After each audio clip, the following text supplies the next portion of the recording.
Sidang. Siapa tu? Tok Sidang. Assalamualaikum. Waalaikumsalam. Siapa ni? Waalaikumsalam. Tok. Assalamualaikum. Apa datang malam-malam Takut buta dipegang ni? ke? Abang. Aduh. Ada apa ni? Tak tolong tu. Tolong apa? Tak tolong. Masuk. Saya ni nak minta tolong Aduh. Datuk. Apa soalan kau ni? Saya ni tak makan dah beberapa hari tu. Duduk. Tak tolong Datuk boleh tak? Tak tolong Datuk boleh? Aduh, nak minta tolong apa?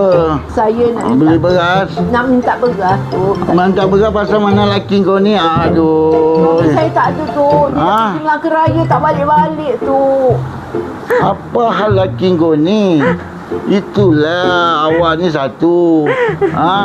Main saya nak awak tak mau. Awak kata jalan sengit lah, kulit hitam lah, kepala botak lah. Memang Datuk kepala botak. Memanglah saya botak. Tapi kau ni apa asal pula ni macam pula? Datuk boleh tolong tak boleh tolong? Kau nak cari laki yang handsome. Ini akibatnya. Datuk ni boleh tolong boleh tolong. Kalau dekat Melaka Raya tu bukan kata apa. Macam betina dah. Jangan cakap banyak tu. Datuk nak bagi saya beras ke tak ada? Sabar, aku nak nasihatkan kau dulu. Saya Nanti nak makan nasi bukan nak makan nasi. Datuk.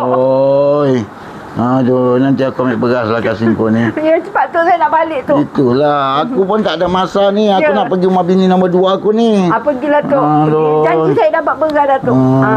Saya nak beras sekampit tu Aduh, beras. Datuk ni kedekut. Tak hidung mati. Nak bagi beras macam-macam nak menjejer. Ni ambil beras ni. Terima kasih tu Terima kasih tu Nanti aku cakap kau.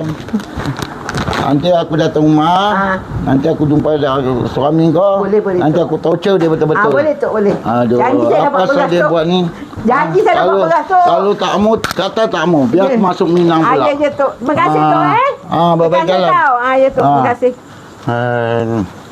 Banyak Aduh. cakap orang tua ni bagi beras kantik macam pencecer. Engkau ni tak tahu nak bersyukur. Orang dah kasih kau bersyukur. Alhamdulillah. Alhamdulillah. Apa pun kau cakap aku ni macam ni? Terima kasih.